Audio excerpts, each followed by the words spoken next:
કેટલા દિવસે ઉચાટ ઓછો થયો. શોધને સાજો નરસો જોઈને ધરપત થઈ. ભગવાન હવે જીગરને સાજો નરવો કરે બસ. હે ભગવાન, આજે શોધન માટે નહીં, જીગર માટે પ્રાર્થના કરું છું.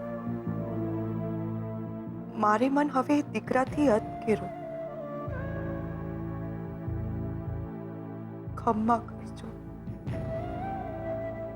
મારા શોધન માટેનું લોહી વયું છે, એને જલ્દીથી સારું કરી દેજો. ભગવાનની દયા છે કે જીગર પણ બચી ગયો. જો કોઈને કંઈ થઈ જાત તો આ ઉંમરે આપણે રજડી પડત. પૈસા માટે થઈને કોઈ આવું પાપ કેવી રીતે કરતું હશે? કોઈના છોકરાનું અપહરણ કરવાનું? આપણી તો કોઈની સાથે દુશ્મની પણ નથી. હા સરસ્વતી, પૈસાની લાલચ. પૈસાની લાલચ માણસને જાનવર બનાવે છે. મેં જોયો છે એ માણસને.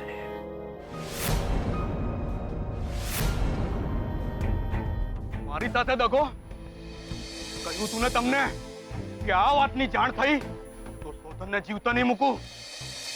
શોધન મારા કબજામાં છે. આ માણસને હું ક્યારેય નહીં ભૂલું. અત્યારે તો એ ભાગતો ફરતો હશે,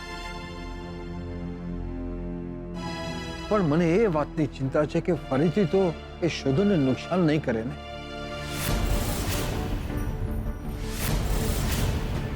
એ સાચે જ કોઈ ગુંડો છે કે આપણને ઓળખનારું કોઈ એની સાથે મળેલું છે?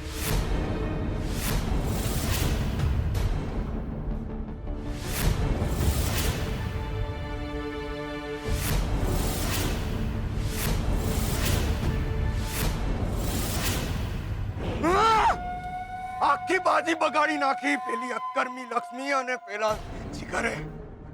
કઈ મારી મિલકત મારા હાથમાંથી. એટલે શોધનનું અપહરણ તે કર્યું હતું? મેં નતું કર્યું. એ તો પેલા ત્રિકમે શોધનને મારીને ક્યાંક પૂરી રાખ્યો હતો. મેં તો શોધનને ખાલી ઉઠાવ્યો હતો બસ. એટલે તું મારી સાથે ડબલ ગેમ રમ્યો એમ? મારે મારા રૂપિયા જોઈએ, સમજી ગયો? તું એ સમજી જા કે હવે તારે ભાગતા ફરવાનું છે.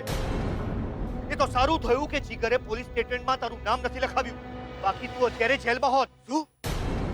જીગરે મારું નામ નથી લખાવ્યું? ના, બચી ગયો છે તું અત્યારે. બને તો આ ફેમિલીથી હવે દૂર રહે છે. અને હા, પોલીસથી નહીં, લક્ષ્મીથી ભાગતો ફરશે. ભલે જીગરે તારું નામ ન લખાવ્યું, પણ લક્ષ્મી તને માફ નહીં કરે. એના વરને પકડ્યો હતો ને તે. લક્ષ્મી એકવાર પોતાની તકલીફ ભૂલી જાય માની છે, પણ એના વરની નહીં.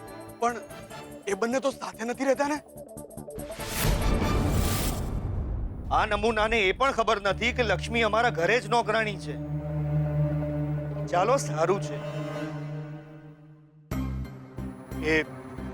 એ બંને ભલે સાથે ના રહેતા હોય, પણ પતિ પત્ની તો છે ને. પણ મારું વસિયતનામું? વસિયતનામું નહીં, તારું અરેસ્ટ વોરંટ છે લક્ષ્મીના હાથમાં. જ્યાં એનું ફટકશે ને તો તું ગયો સીધો જેલમાં.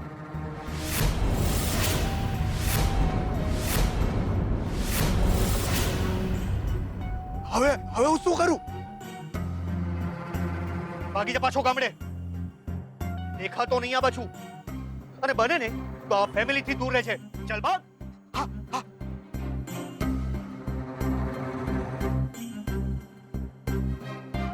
બાજી તારી નહીં, મારી બગાડી. અમરકાંત મહેતા મારો સસરો, આમ પણ આખો બિઝનેસ હવે મારા હાથમાં જ આપવાનો છે.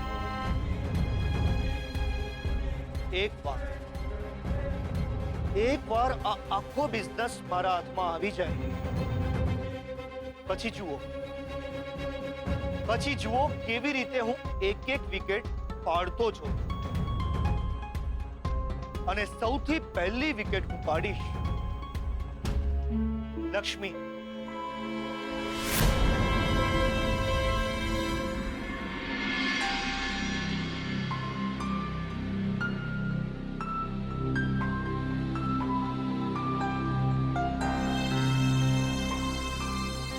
ठीक है, दवा लेना.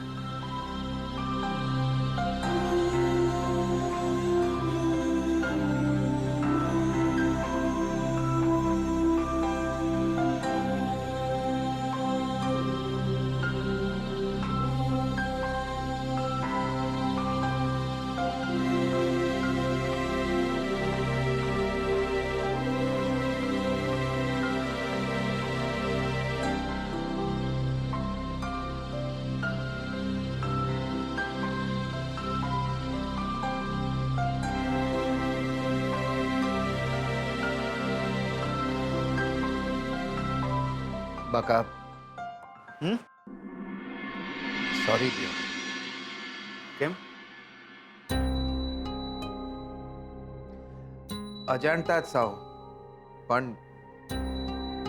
લક્ષ્મીના વર માટે હું બહુ ખરાબ બોલ્યો છું. બકા મને ખરેખર કંઈ ખબર નથી. મને માફ કરી દે. એટલે મારાથી બહુ મોટી ભૂલ થઈ ગઈ છે. તારો વાંક નથી શીખલા. સાચું કહું તો અમારા બંનેના નસીબમાં જ પીડા લખેલી છે. મોમે જ્યારે મને બાજુના ગામમાં પૂજા વિધિ કરવા માટે મોકલ્યો હતો ત્યારે મને સપને ખ્યાલ નહોતો કે જે રસ્તા ઉપર હું જઈ રહ્યો છું આખી જિંદગી બદલાઈ જવાની છે.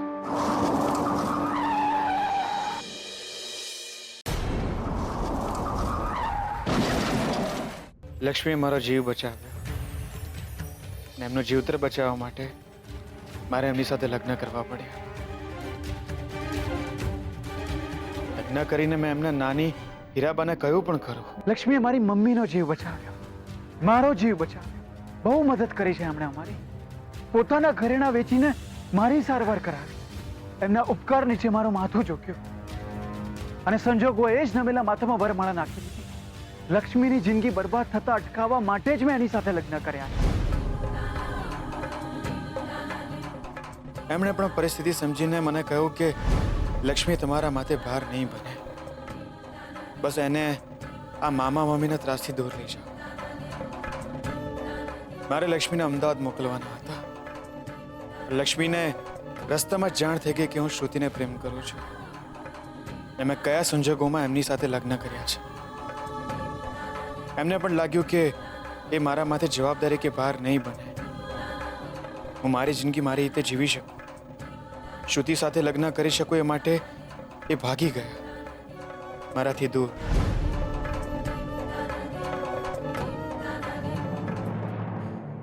પણ જિંદગી અમને હંમેશા સામ સામે લાવતી રહી.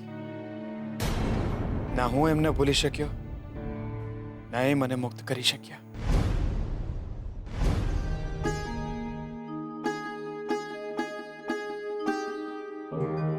એકબીજાની સાથે એકબીજાની સામે રહેવાનું હતું, પણ અજાણ્યા બનીને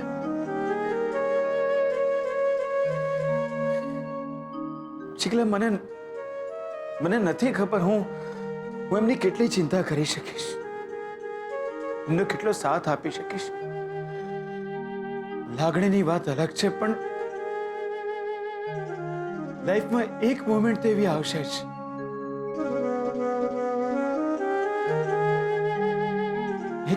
એવી આવશે જ કે મારે લક્ષ્મીને ભૂલવા જ પડશે. તારી વાતનું ખોટું લાગતું મને, સાચું કહું છું, બહુ ખોટું લાગતું હતું.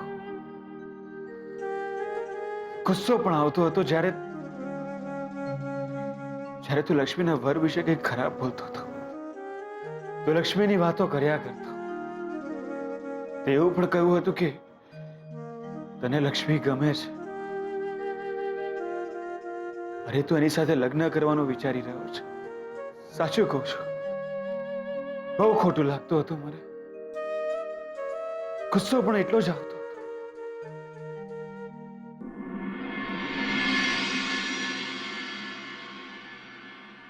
આખા શરીરનું લોહી ઠંડુ પડી જતું એવું લાગતું મને. ભલે અકસ્માતે થયા હોય, પણ લગ્ન થયા હતા અમારા.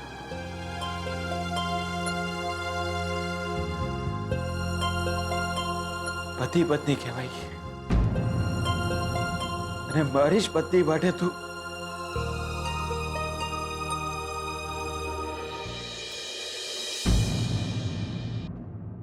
પણ ક્યાંક મનમાં સવાલ આવતો કે હું તો મારી જિંદગી જીવી લઈશ,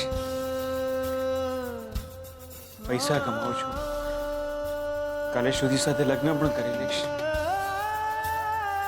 મારો સંસાર વસાવી લઈશ. પણ લક્ષ્મી,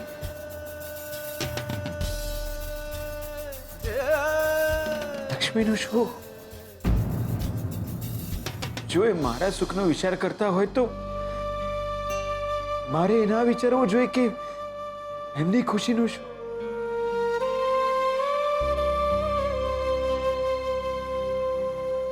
ના જીગલા, વાત માત્ર સ્ત્રી પુરુષ કે સંબંધોની નથી. એક વાતે મને પણ સારું લાગ્યું કે કોઈ તો છે જેને લક્ષ્મીની ચિંતા છે,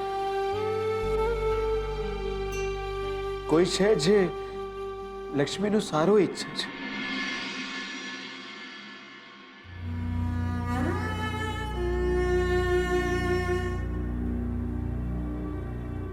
છોડીશ નહીં, આજે એને છોડીશ નહીં. અરે તમે મારી વાત સાંભળો. તમે યાદ રાખજો, આજે એને જાનથી મારી નાખીશ.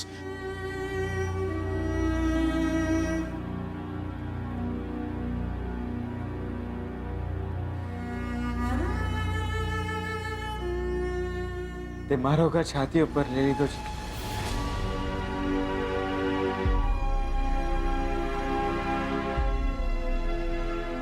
આજે નહીં તો કાલે મારે પણ એ ઘા છાતી ઉપર લેવો જ પડશે કે લક્ષ્મીની પણ હવે એક અલાયદી જિંદગી હોય, કોઈ એમની ચિંતા કરે, કોઈ એમને સાચવવા માટે હાથમાં લાકડી લઈને ઉભો રહી છે. કેમ કે જીગલા, હું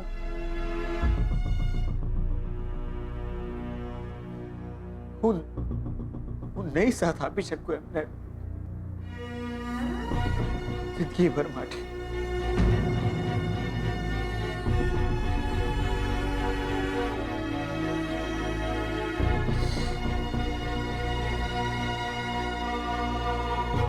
હું નહીં સાથ આપી શકું.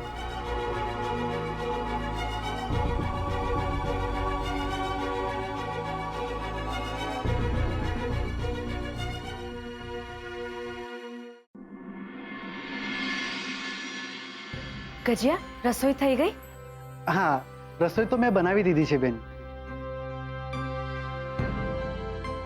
આજે મને ઘરે આવતા મોડું થઈ ગયું ગજિયા. કઈ વાંધો નહીં બેન, એમાં શું થઈ ગયું?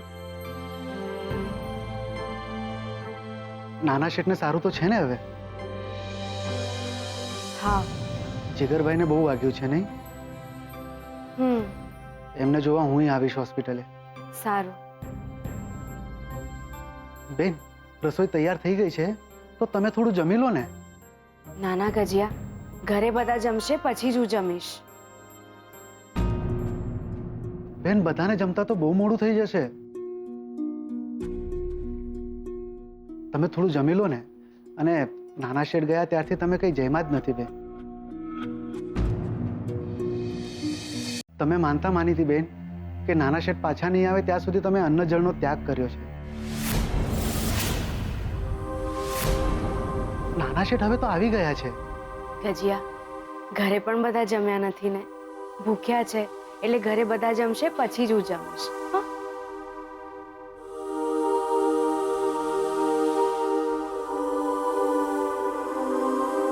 ગજિયા, જી બેન. રસોઈ થઈ ગઈ છે ને? હા બેન. તો જા, દાદીજી અને દાદાજીને બોલાયા. હા બેન.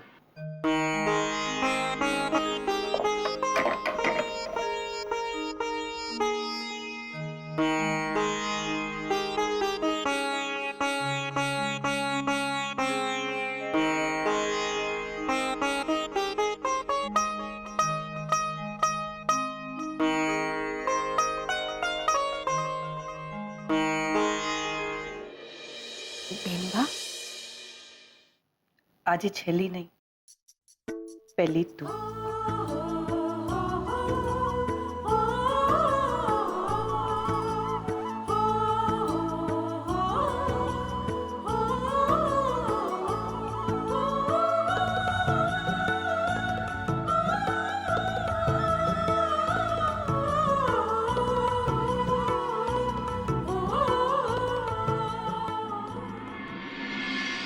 જીગર, તું આરામ કર, હું આવું છું.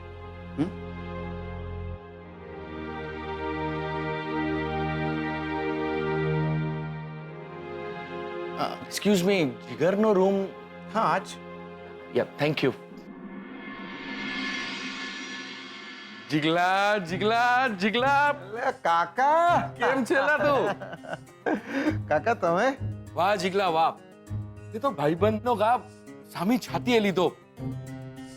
દાંડિયા તે અડધું મેહોણા અદ્ધર કરી નાખ્યું. વાહ. અલા કાકા, આ વાહ નહીં, એટલે પેલા જાડિયાએ જે ખેંચીને આલી છે બહુ દુખે છે કાકા. અરે મેહોણાનો પટેલ આમ આ ને આ ન કરે. ભાઈડો બન. એટલે કાકા ભાઈડો છું, ભેંસ નહીં. એટલે દુખે તો ખરું નહીં યાર. લે જીગલા, પણ આ બધું થયું કઈ રીતે? માય લોર્ડ, એમાં એવું થયું ને કે પેલા જાડિયાએ શોધનને પકડી રાખેલો.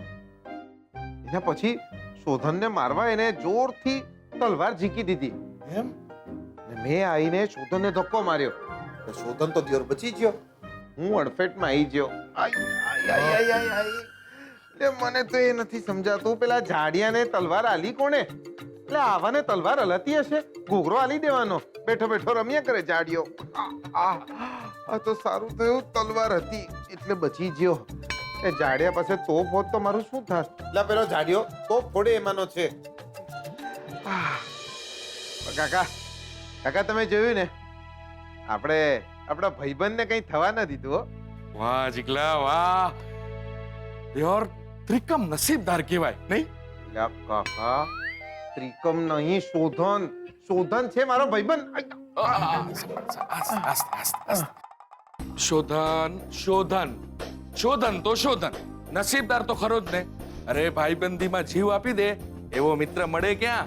હે એટલે જીગલા, તારા ભાઈબંધ શોધન સાથે ઓળખાણ તો કરાય.